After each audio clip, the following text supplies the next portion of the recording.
itu terus terang Mas, kalau saya kan basicnya bukan dari orang yang punya lah.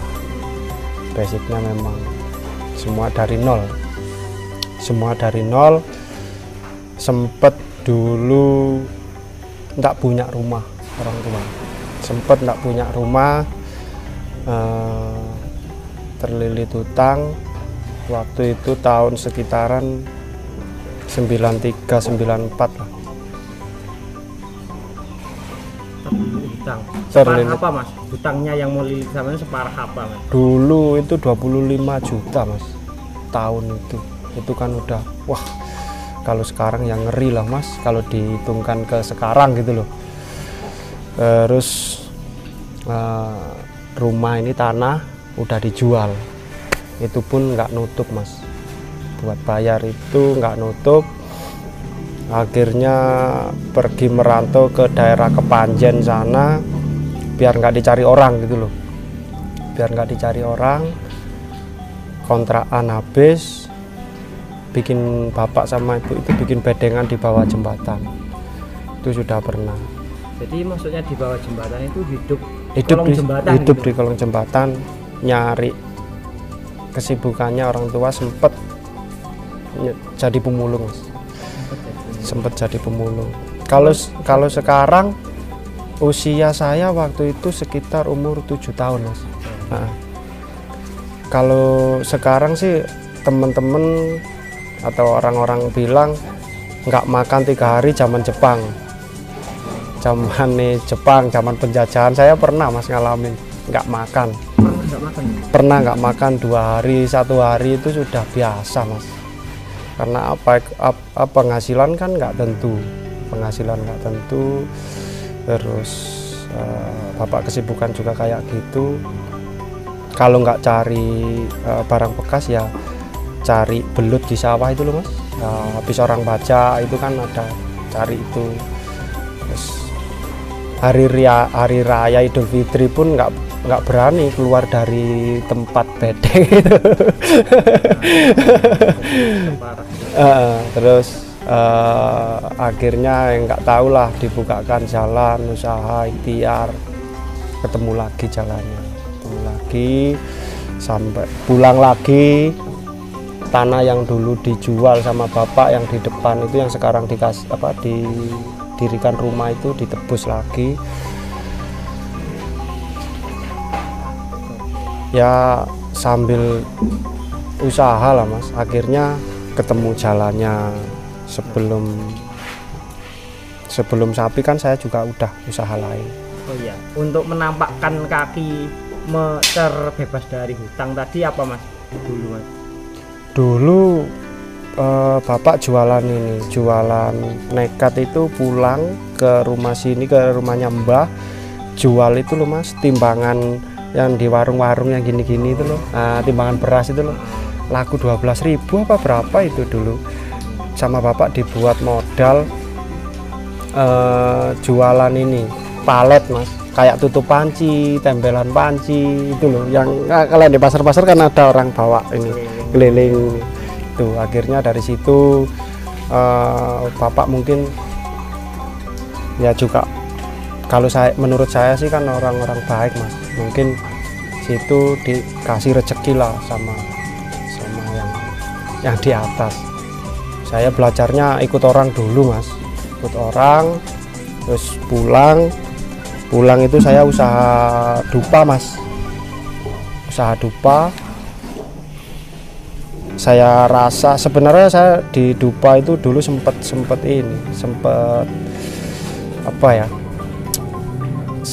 di atas 7 tahun yang lalu aja saya sudah main impor sendiri Mas. Impor dupa ini? Impor bahannya, impor dari, untuk lidinya saya impor dari Cina, terus kalau mesinnya impor dari Vietnam.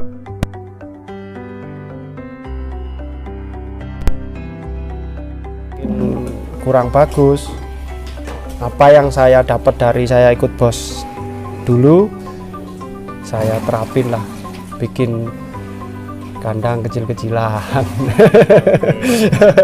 Bikin kandang kecil-kecilan. Dulu punya satu sapi mas yang namanya Raden Bentar itu, beli umur 3,5 bulan kalau nggak salah. Saya rawat sampai dia meninggal di sini 15 tahun. Sampai 15 tahun. Dari situlah saya mulai makin mendalami. Lanjut ke dunia persapian tadi mas ya, ke Raden Bentar. Nah, terus habis peternak yang Raden Bentar tadi, apakah langsung penggemukan yang jumbo-jumbo seperti ini atau gimana mas ceritanya? Enggak mas, setelah Raden Bentar saya itu kan nikah. Nah, saya udah punya Raden Bentar, nikah, pinginnya punya penghasilan sendiri. Saya ngerawat sapi FH, ngerintisnya dari situ.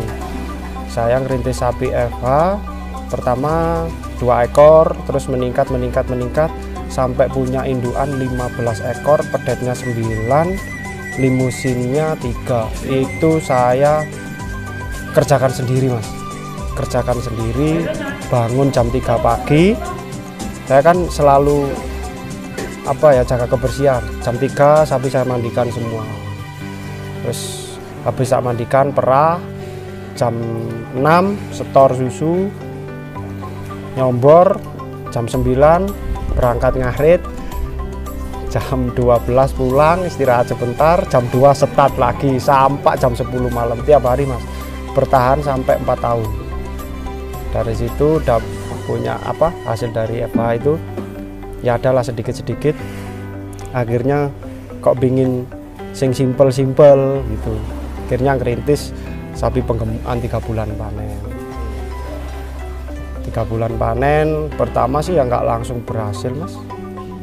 Ada dari pertama pemilihan bibit, tergantung percaya sama temen bakul gitu. Kalau nggak gitu kesalahan pakan. Pernah nggak mas percaya sama temen terus intinya kali lah itu, pernah nggak? Pernah mas, pernah. Saya pernah di dunia persapian ini dulu rugi 125 juta. Rugi segitu. Saya total mulai start sampai akhir 125 juta. Tahun 2014 itu saya rugi segitu. Ruginya itu dalam hal bagaimana? Pertama dari pemilihan bibit, juga terlalu percaya sama temen. Akhirnya sapi perkembangan nggak maksimal, pakan udah bagus, jual rugi. Terus apa yang saya lakukan waktu rugi itu?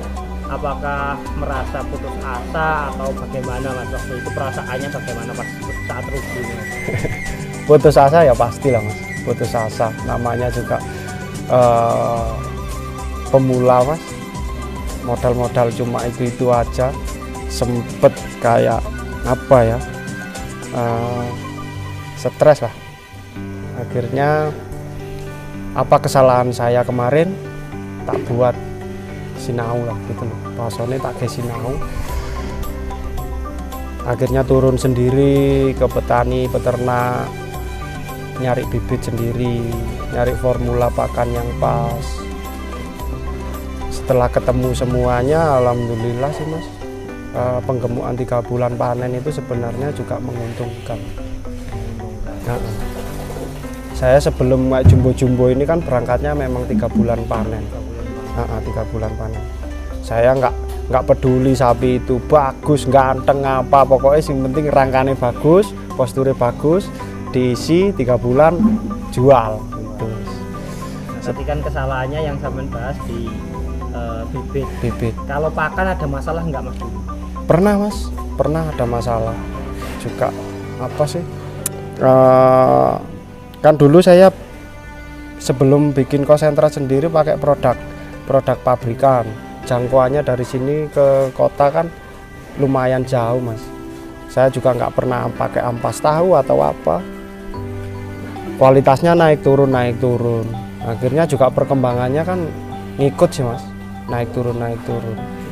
Dari kegagalan itu saya berani berani ngeransum sendiri. Kebetulan saya dulu kan juga ikut bosnya itu, diajarin lah, bukan diajarin, saya tahu caranya ngeracik pakan itu gimana kan. Akhirnya apa yang saya dapat dulu pas ngikut di bosnya saya itu saya terapkan di kandang. Alhamdulillah Mas, setelah ngeracik sendiri nggak langsung berhasil. Nggak langsung berhasil. Awal mula itu gimana Mas? Awal mula menemukan sampai sekarang ketemu formulanya itu dulu gimana? Pertama saya jual 1 ekor Mas. Saya nekat, saya buat belanja bahan, terus saya coba lab, nggak ketemu TDN-nya, proteinnya nggak ketemu.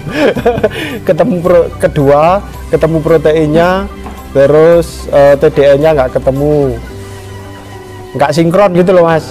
Akhirnya yang ketiga ya saya kebetulan kan banyak temen, akhirnya saling tukar pengalaman, dikasih tahu lah sama temen yang kerja di salah satu pabrik pakan terbesar lah kalau menurut saya, untuk cari bahan protein ini, kalau nggak ada gantinya ini gitu. Saya nekat Mas, jual 1 sapi lagi. Habis 3 ekor Mas. Habis 3 ekor. Kepuasan sampean apa menemukan pakan yang pas menurut sampean begitu ya? Habis 3 ekor terakhir itu saya jual sapi ke temen orang Batu, laku 27 juta. Itu mulai ketemu formula yang pas. Formula yang pas berjalan hampir 3 tahun saya terapkan di kandang sini, kok perkembangannya bagus. Teman-teman yang ngambil kan, saya punya 2 langganan jagal itu Mas, itu yang ngasih semangat sebenarnya. Dari situ lah Mas saya bikin akhirnya konsentrat, saya produksi bebas. Sebenarnya dulu hampir 4 tahun nggak saya jual, saya pakai di kandang sendiri. Akhirnya dari teman-teman jagal yang ngambil ke sini, wis blonjo akeh ono kok aku nempel gitu. Dari situ mulai saya pasarkan.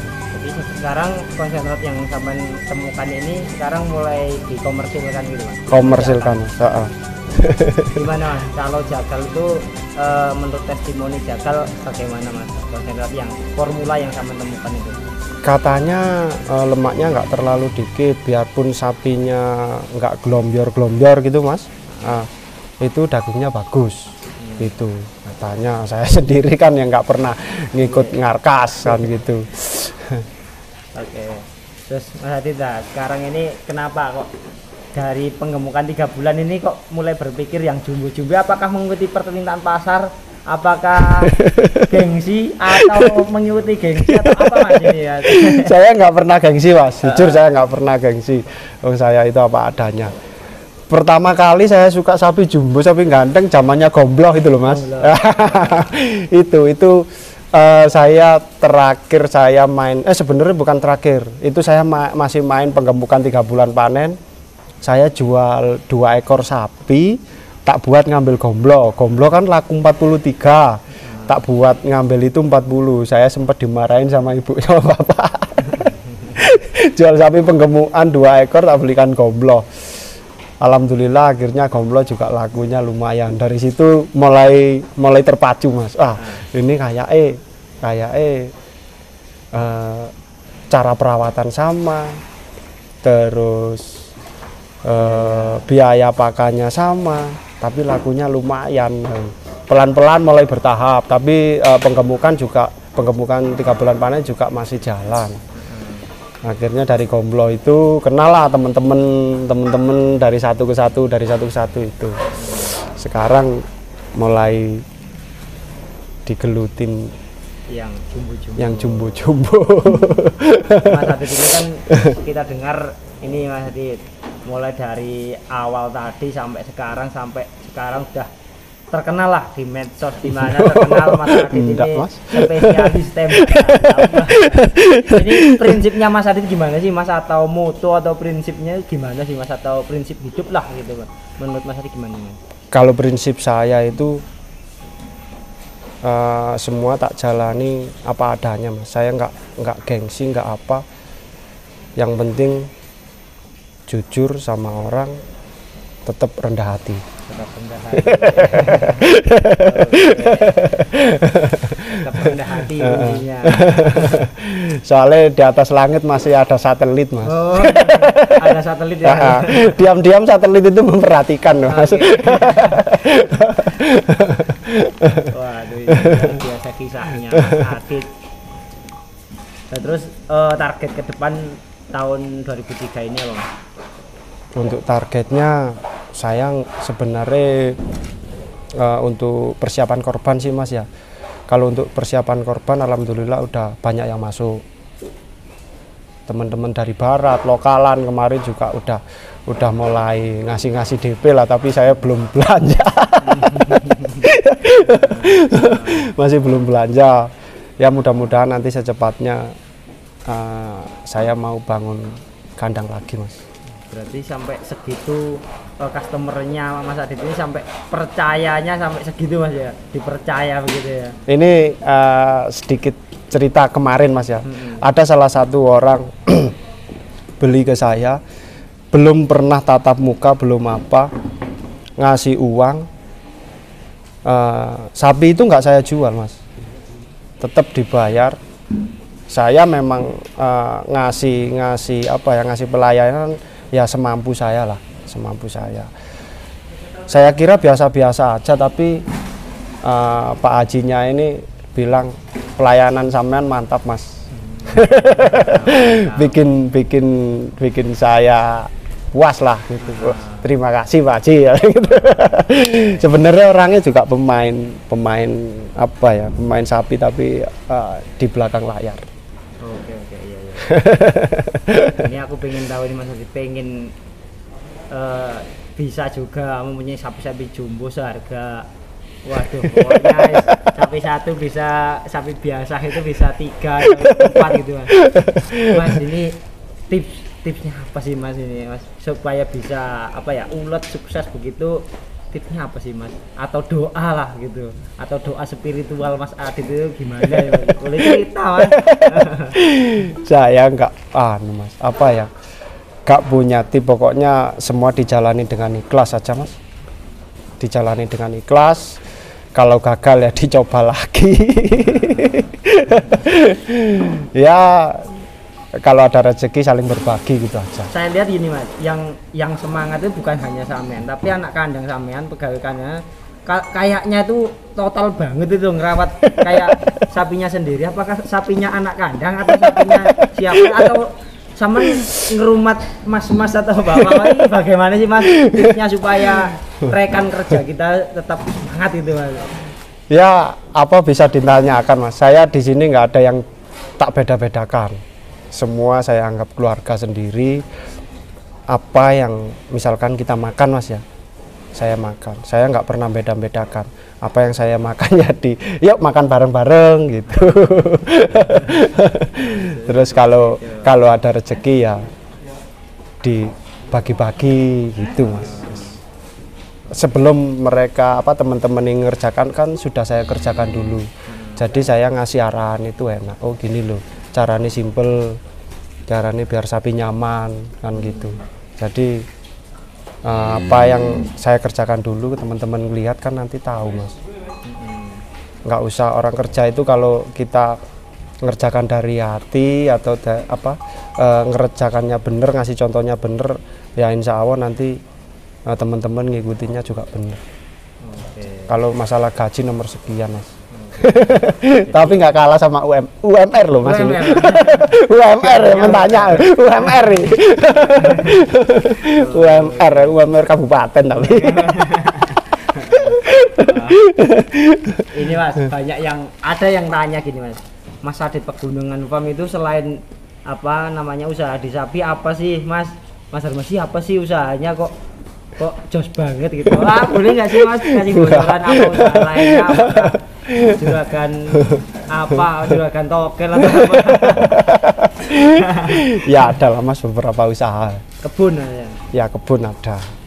Nah, kebun itu ini, Mas, dimanfaatkan rumputnya atau gimana, Mas, kalau diintegrasikan dengan peternakan sampean itu? Kebun itu tanemin jeruk, Mas.